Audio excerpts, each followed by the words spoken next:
One day, of course, hailing, thunderstorms.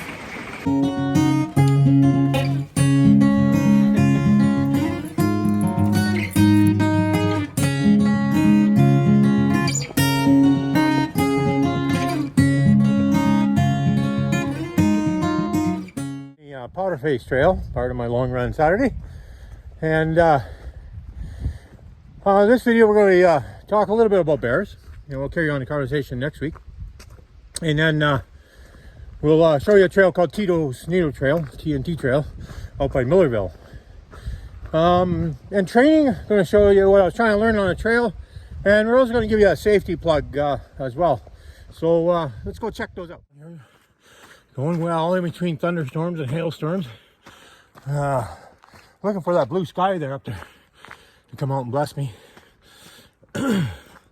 Right now I'm trudging up this hill that I nicknamed this EDR hill repeat.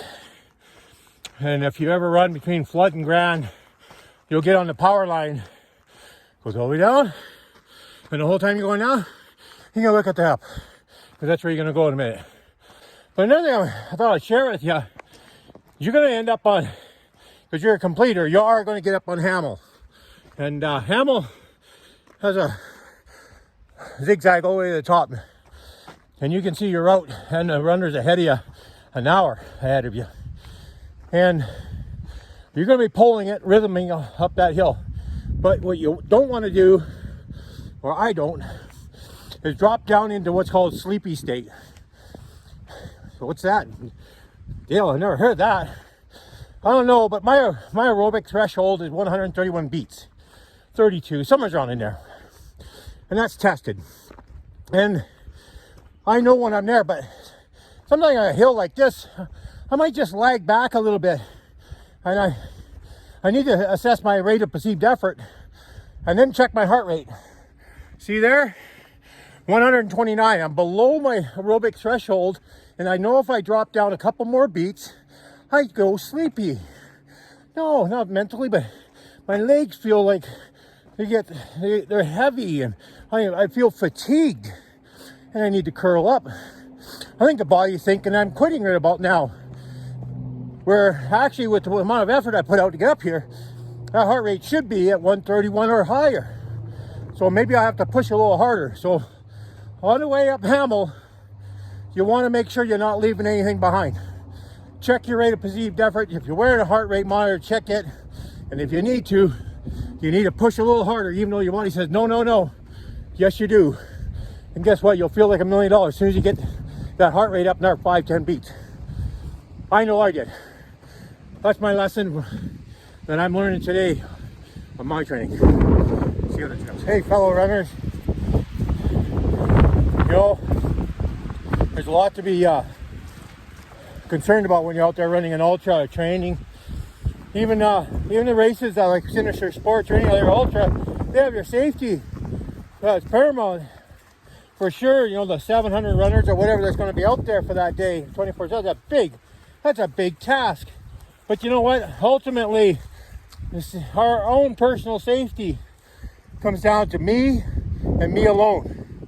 So when you're out there, you need to keep a total eye out for everything. Not just for your rate of perceived effort, but your environment that you're in. Are there animals out there? Or in this case, I've watched this storm here build over the last 45 minutes to the point where it's actually going away from me. I'm using the sunshine as an idea of how fast it's moving away. Because now it's beautiful behind me. But if I was in underneath that storm right about now, you know, I would be looking for cover. I would be definitely looking for cover. A storm just came through like that about 2 hours ago, and the temperature dropped from 14 degrees centigrade all the way down to 7 near the building. I'm sure if it was out about 5 degrees, and if I was up here at that time with this wind, I'm sure I would be worried about hypothermia, especially with light clothing on and stuff. But I do have my rescue blanket. I have my plan, and I also have communications to my wife, who knows exactly where I'm supposed to be, and I don't leave that area. So when you're out there running, besides the critters, keep your eye up there. We know we've heard the stories, we've heard about the fatalities. We don't want to be there. So let's give Sinister Sports a big hand, and let's take care of our safety when we're out there. Safety? Let's go talk about critters. Well, a little thing about bears. They're always out here. Keep your eye out. You'll see them. Right here. There is what looks to be a cub. And I don't even need to post a sign say bear in the area, because we know there is one. And don't even get me started on bear bells. That bear knows I'm already here. The wind's blowing that way, and as loud as I am, huffing and puffing, not even talking, that bear is well gone. But let's go see if we can find him. The trail runner. Whew, running in bear country, you should know which way the wind's blowing. It's not very hard, but you may have to stop. If you're like me going so fast, you can't tell. It's always coming in the face. Kidding? Here, just over here, there's some surveyor's tape the kite flyers use, and the hang gliders that jump off the mountain here. So the wind's going that way. Guess which way I'm going? That away. Which way is my scent going? That away. Everybody that's that away knows I'm coming. I won't even see them. They'll be long gone. Now, if I was going that way and the wind's going into my face, I'd be a little bit more watchful. Anyway, I doubt if we're going to see Mr. Bear, but we'll keep looking. Well, this trail is not a sanctioned Kananaskis trail, but somebody posted a sign that says TNT Trail, stands for Tito's Needle Trail. And at one time they used to do lots of mountain biking here, so there's some technicals at the bottom. Not sure if they've moved on, but we endeavor out here to keep these trails open. And we started here just the other day with friends, and you can see the size of this tree. It's a fair size.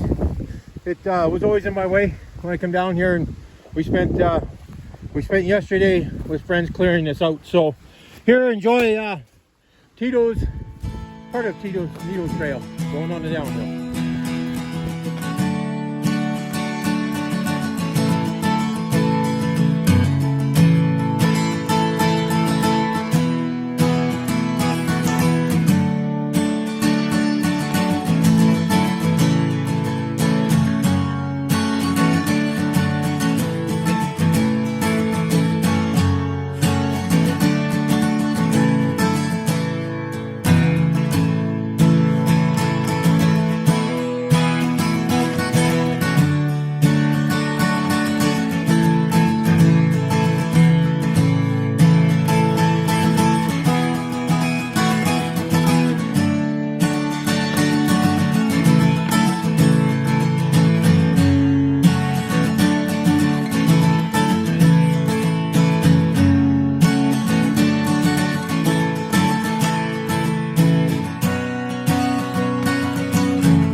Silly here. I'm coming down prairie, but I gotta share you a little trick that I do when I come down really steep hills. Like this is really steep. It's 45 degrees.